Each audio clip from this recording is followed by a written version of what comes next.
Hai, kembali lagi ke my YouTube channel. Nah, di video kali ini aku bakalan bagi informasi ke teman-teman semua. Apa sih manfaat dari masa subur, kemudian cara menghitung masa subur, dan kemudian tanda-tanda masa subur itu apa aja. Jadi yang pertama aku bahas manfaat dari masa subur ya. Jadi manfaat masa subur itu yang pertama, kita bisa program hamil atau ketika kita ingin memiliki buah hati ya, kita bisa hitung usia masa subur. Jadi melakukan hubungan seksual ketika masa subur bermanfaat agar cepat hamil. Dan yang kedua yaitu untuk sebagai alat kontrasepsi alami. Nah, bagi ibu-ibu atau pasangan ya yang setelah menikah ketika ingin menunda kehamilannya atau tidak mau dapat dari efek samping dari KB hormonal, karena kan tentunya banyak sekali tuh efek samping dari KB hormonal. Kemudian kalian bisa pakai cara menghitung usia subur ini. Jadi sebaliknya dari ketika ingin hamil melakukan hubungan seksual ketika masa subur. Nah, ketika tidak ingin hamil ya, melakukan hubungan seksual di luar masa subur. Itu ya. Jadi yang pertama, ingin cepat hamil melakukan hubungan suami istri pada masa subur. Dan manfaat kedua, ketika tidak mau hamil ya atau menunda kehamilan, bisa melakukan hubungan seksual di luar masa subur. Kemudian manfaat ketiga. Nah, manfaat ketiga ini kita bisa mengetahui apakah adanya infertilitas atau tidak. Karena banyak sekali yang mengeluh, misalkan nih sudah menikah sudah bertahun-tahun tetapi tidak memiliki atau tidak berkunjung memiliki anak atau tidak hamil gitu kan ya. Padahal sudah melakukan hubungan suami istri pada masa subur. Lalu kenapa? Nah, ketika ada keluhan seperti itu, kalian bisa konsultasi langsung dengan ahlinya atau spesialis kandungan. Kemudian yang keempat, kita bisa menentukan jenis kelamin dari tahu kapan masa subur kita. Itu ya manfaatnya. Kemudian cara untuk menghitung masa subur. Nah, langsung aja ya. Cara menghitung masa subur. Nah, siklus menstruasi itu ada dua, ada siklus panjang dan siklus pendek, dimana biasanya kebanyakan wanita memang memiliki siklus 28 hari atau siklus pendek. Dan banyak sekali memang yang tanya, itu kenapa kok saya sudah menstruasi bulan ini, kenapa kok bulan ini saya menstruasinya 2 kali. Nah, kita lihat ke belakang. Misalkan nih, kalian sudah menstruasi tanggal 1, nanti tanggal 29 kalian menstruasi lagi. Dan itu masih normal karena memang siklus menstruasi kalian itu pendek 28 hari gitu, teman-teman. Jadi langsung aja ya. Jadi untuk mengetahui siklus ya, mengetahui masa subur atau menghitung masa subur, jadi aku udah siapin nih, udah siapin kalender, aku bikin sendiri ya. Jadi nih, misalkan kalian menstruasi di tanggal 1 nih, tanggal 1 kalian menstruasi, kok tanggal 29 menstruasi lagi. Ini sebenarnya masih normal karena apa? Ini masuk siklus pendek 28 hari gitu. Jadi cara mengetahui masa suburnya ini minus 14 dari satu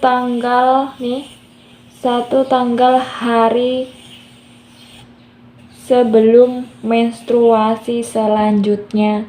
Jadi kalian min 14, jadi kalian hitung jadi 28 ya, hitung aja nih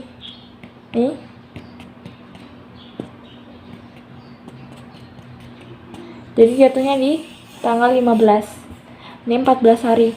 Kemudian dari ini dari tanggal 15, ini rumusnya ada lagi, yaitu plus minus 2.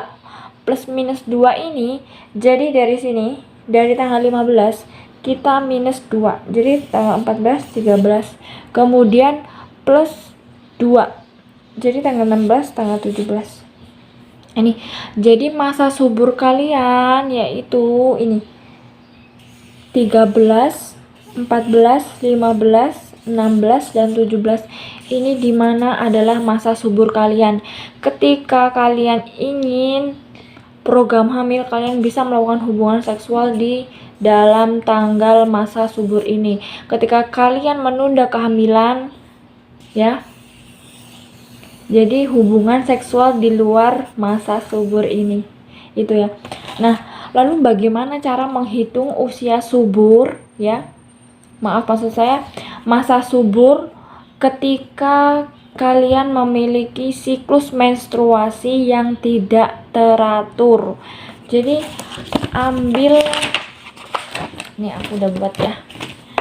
Jadi ini kalian harus tahu, kalian harus hitung terlebih dahulu ya, dari bulan pertama, pokoknya 6 bulan lah, 6 bulan kalian harus tahu. Nah, setelah 6 bulan nanti ke bulan berikutnya atau bulan 7 ya, misalnya bulan 1 kalian hitung sampai bulan 6 ya. Jadi per bulannya kalian tahu, oh di bulan ini siklusnya 28 hari, bulan berikutnya 30 hari, pokoknya seperti itu, siklus panjang pendek panjang pendek. Nah, ketika nanti di bulan ke-7, nah kalian di bulan ke-7 ini siklus pendek 28 hari itu min 18, hasilnya 10. Kemudian 30 hari ya, siklus panjang. Pokoknya nggak usah berpatokan dengan berapa harinya. Anggap aja siklus panjang dan siklus pendek. Kita ambil siklus panjang, siklus pendek itu, siklus pendek itu 28 hari, siklus panjang 30 hari. Nah, siklus pendek itu min 18, siklus panjang min 11, itu hasilnya masing-masing 10 dan 19 ya. Kemudian bagaimana cara untuk menghitungnya, yaitu hari pertama kalian menstruasi ya, kalian harus tahu dan harus ingat tanggal berapa gitu. Jadi ini siklus pendek ya, 10 hari ya, 10 hari dihitungnya ya, dihitung 10 hari pada saat hari pertama kalian menstruasi. Itu adalah hari pertama masa subur kalian.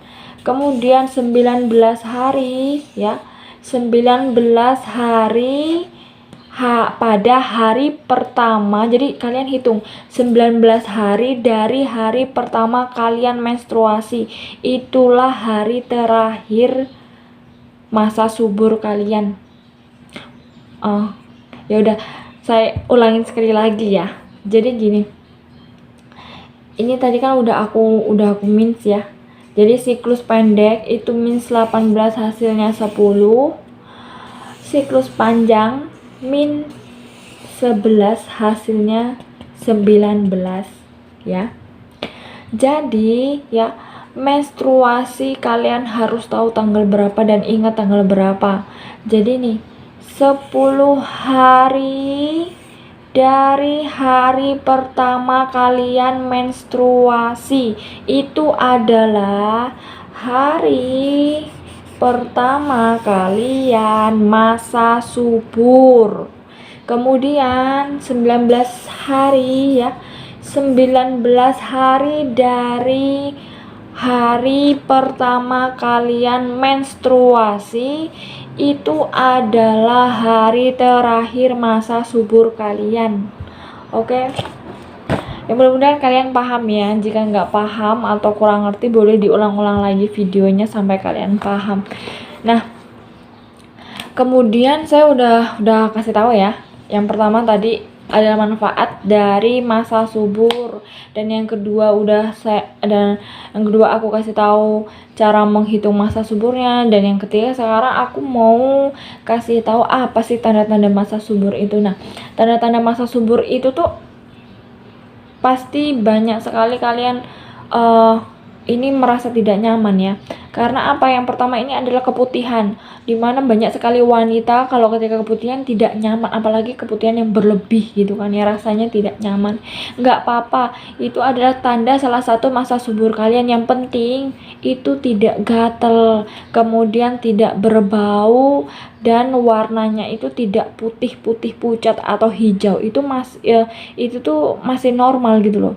Jadi ketika kalau misalkan keputihannya bau, kemudian gatel, kemudian warnanya hijau atau putih susu, nah itu abnormal. Jadi kalian wajib cepat-cepat periksa ya, periksa ke tempat tenaga kesehatan terdekat atau konsultasi langsung ke dokter spesialis juga nggak apa-apa. Terus kemudian yang kedua itu biasanya nyeri bagian payudara, itu rasanya memang kurang nyaman sih, tapi itu nggak apa-apa. Itu kemungkinan juga adalah salah satu tanda masa subur. Terus kemudian yang ketiga itu biasanya nyeri bagian perut bawah gitu kan ya, itu juga adalah salah satu tanda masa subur. Kemudian yang keempat tuh yang keberapa ya? Yang keempat ya, yang pertama tadi kan udah ya, yang pertama keputihan, yang kedua nyeri bagian payudara, kemudian yang ketiga itu nyeri perut bagian bawah. Nah yang keempat ini adalah kenaikan hormon atau libido itu meningkat, sehingga hasrat ingin berhubungan seksual itu lebih tinggi. Nah jadi itu ya video yang aku sampaikan atau materi yang aku sampaikan saat ini gitu kan ya, mudah-mudahan bermanfaat buat kalian. Jangan lupa like, subscribe, dan jika kalian berpikir ini adalah video bermanfaat, boleh kalian share ke teman-teman kalian. Oke, terima kasih.